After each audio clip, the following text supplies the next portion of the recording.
Alright, welcome back to server hell. This time what we're going to do is we're going to deal with this thing. Actually, we'll deal with this, and I think it's that one. Yeah, it's this one right here. These two are backup servers. They do nothing but store backups. This one's got a 2 terabyte drive in it. It's dual purpose, boot drive, and also storing data. This one has got a 40 gigabyte IDE boot drive and a RAID array in it, as well as another drive because I don't trust RAID to save my bacon. So I've got a backup drive in there as well. The idea is to take everything that's from this and put it into this. Now these are running 2 different operating systems. This is running Sigma something or another.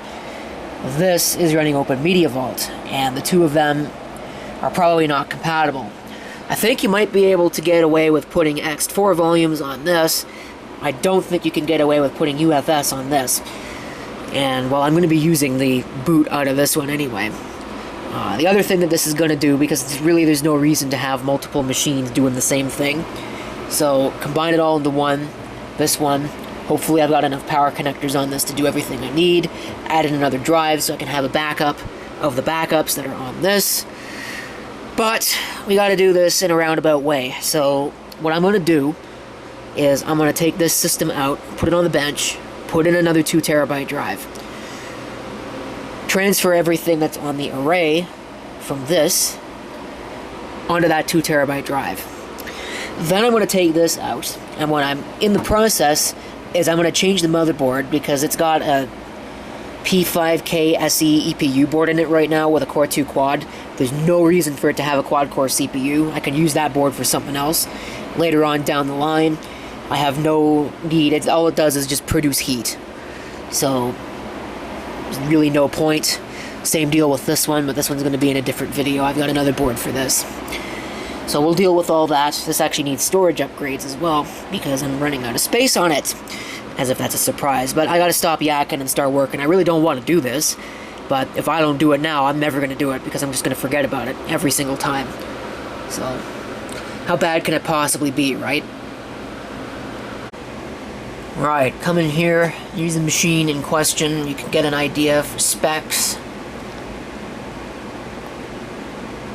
If you really want to know what it's running. So we'll come in here and shut this thing down. Yes, I want to shut it off. I don't know if you'd be able to hear it. There we go. Sometimes it makes noise, sometimes it doesn't.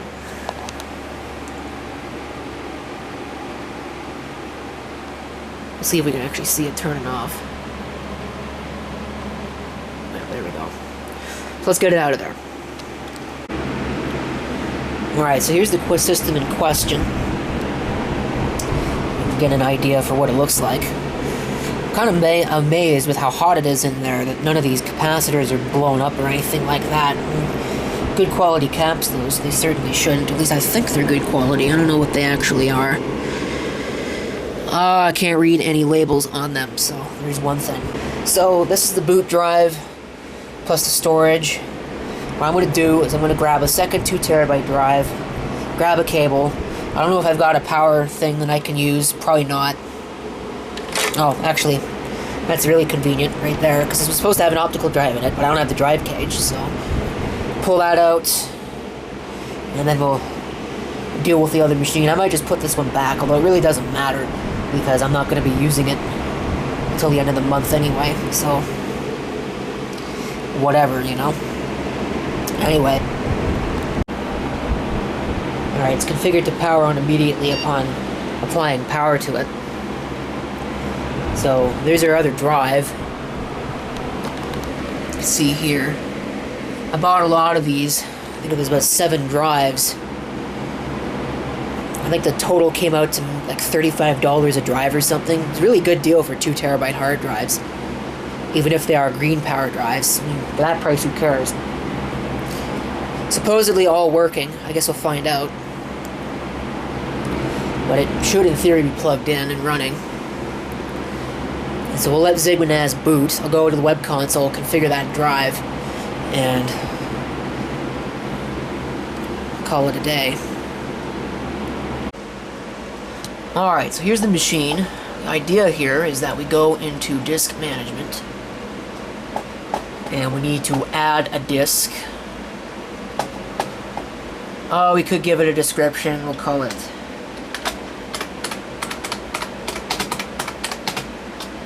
backups for RAID, since that's ultimately what it's going to be. It's for the RAID array. In fact, I'll just type in array. Why not? Automatic transfer mode, hard drive standby time.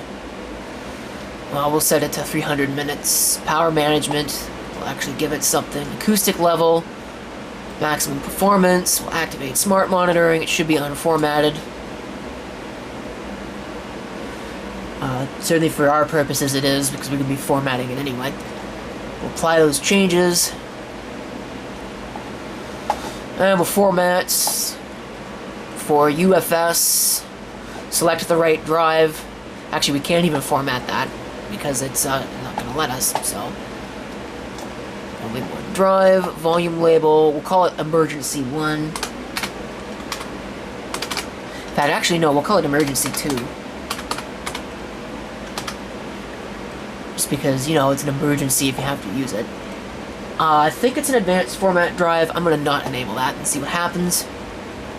I haven't been. This is a 2 terabyte drive. It might take a little bit. You'll see a bunch of output. Like that.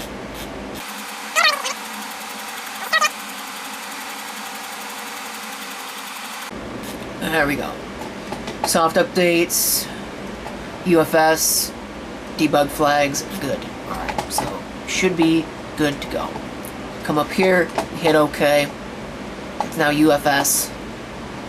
And so we need to configure a mount point. Go ahead, we'll add one.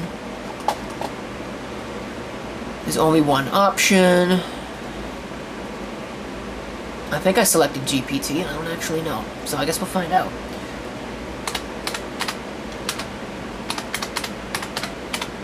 Emergency 2. Description is, and backups for RAID array. Well, it's backup. I don't want it to be read only. I'm going to set it up this way.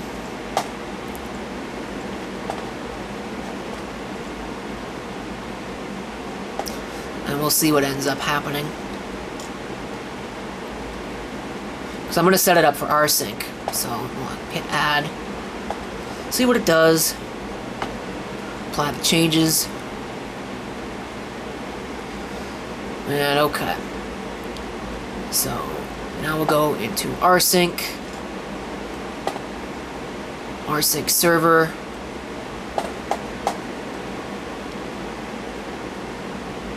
Add one more. Name. Path to be shared. So it should be this. Should be read write. Everything should be good. We'll hit apply. And now that system should have rsync access, or we should be able to get rsync access via this thing. Not. Okay, so we'll come into this thing. We'll go to rsync. And we'll add in a job, a local job. Actually, no, I'm sorry, it's a remote job. So it's push, shared folder, should be backups. Destination, now this could be interesting.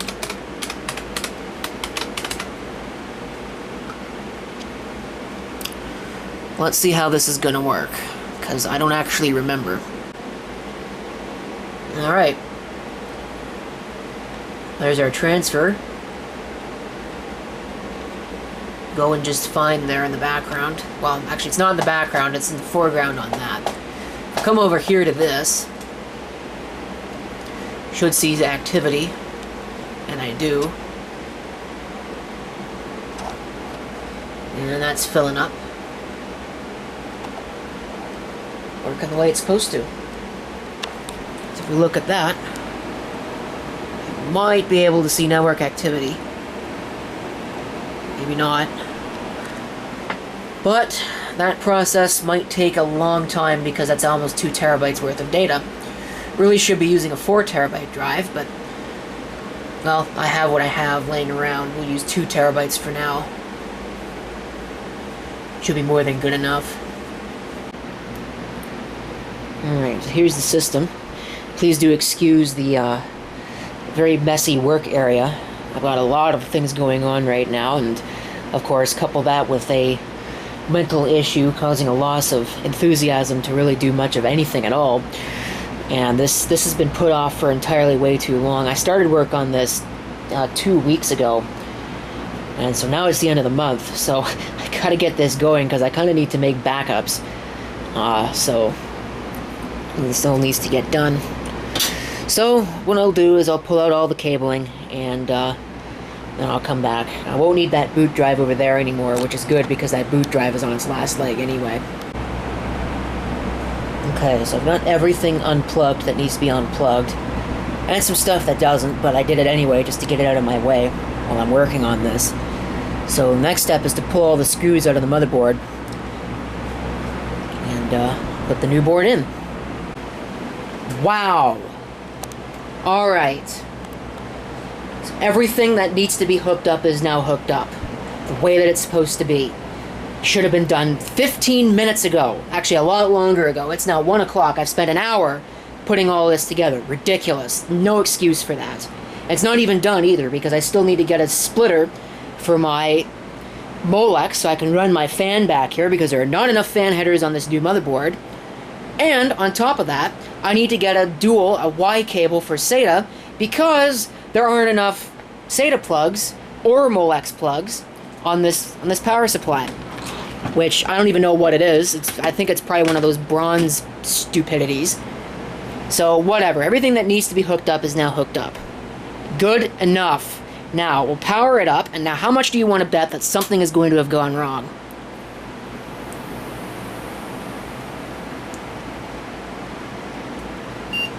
Okay, so we get our post beep. And I want to push delete, because I want to go into setup, and I want to make sure it's going to boot to the right drive. Okay, so our rocket raid is ringing in. I actually had to change the slot that it was plugged in. I don't know if I mentioned that, because if I had it in this one, it wouldn't work. Here I thought that plug and pray was a solved problem. Nope. Alright, so the drives are showing up correctly here.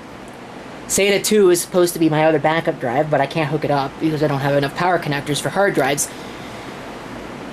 Because power supply is junk. Alright, anyway. So the only thing that I should need to fix is if I go into hard disk drives, boot priority is set correctly, looks like. Yes. So that is good. Don't need anything else. We'll just exit and save just in case. And we'll watch it start. I just want to watch it boot, and then I'm putting it in the rack, and we can configure everything that way, because this is insanely inconvenient. Could probably press Control-H and just make sure that all of my drives are showing up properly. Nope, we got a drive that's decided it doesn't want to connect. Okay.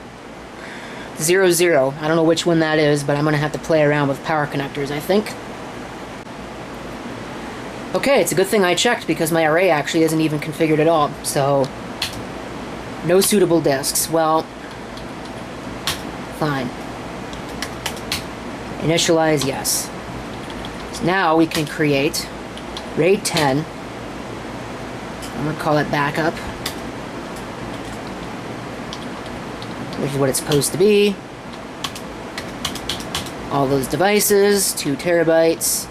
No cache policy, create, status normal. Alright. So that should all be good to go. View our devices, they're all configured. View the RAID array, it's configured. Settings, staggered spin up. Let's see if we can enable that. Nope, still says disabled, okay. So that's that. So now it should exit, and the system will lock up. Brilliant. Of course it will. There it goes. Now we're booting.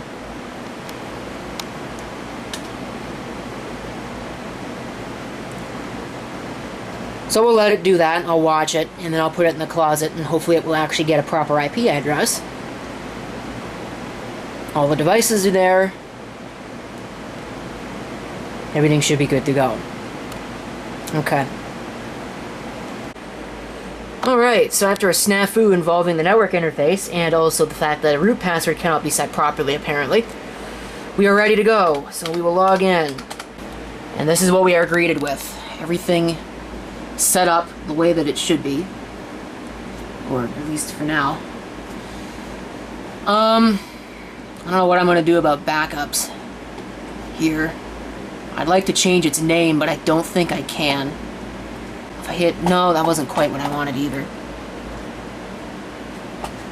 So, DA0 is the only one that we can do.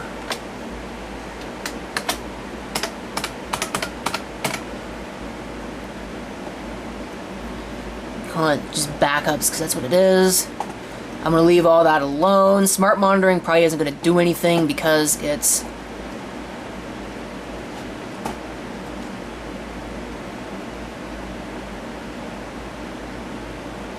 It is that, and then we got to go into format, UFS, DA0, we'll hit next, volume label, backups 2,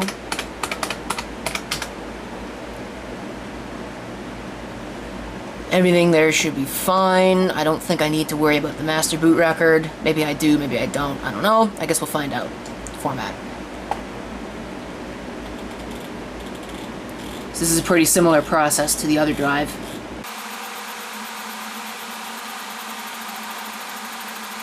There we go. Done. So we hit OK, because it's completed. And then it's now UFS. So now we need a mount point. I think this I could change, in theory, to backups 1. And it's set up like that. We'll leave it like that. See if we can actually do that. Or if it'll get upset with me. No, it let me do it. Okay, cool. So disk should be DA0, GPT1, UFS, backups 2. I'm not even going to put in a description. Everything there should be good. We'll hit apply. There we go. And now, server message block. That should all be set up properly already.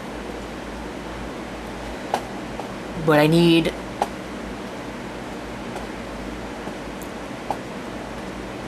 backups 1.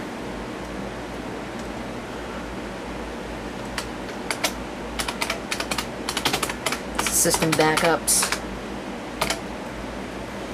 And that should be good. Apply. We'll add another one. Backups 2.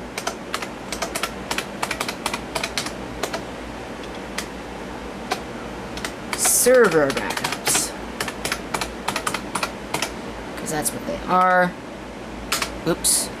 The path should be U. It's not read-only, it is browsable, no guest access, force user, whatever, that should be fine. Everything there should be good. Shouldn't be anything else I need to worry about. We'll add it. And I'm actually going to add one more here for emergency. Call it emergency 2.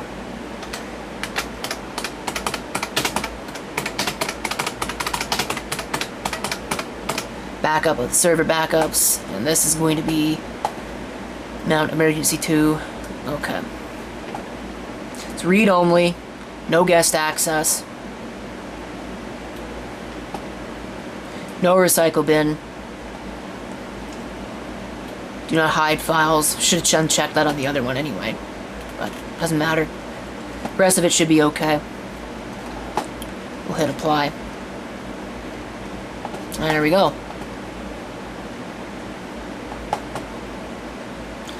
So that should be it for one thing, and then I need SSH rsync.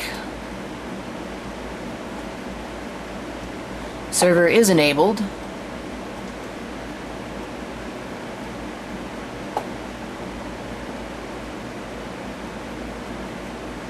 Two of these can be dumped.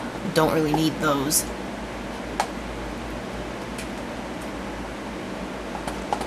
And we're going to add one more.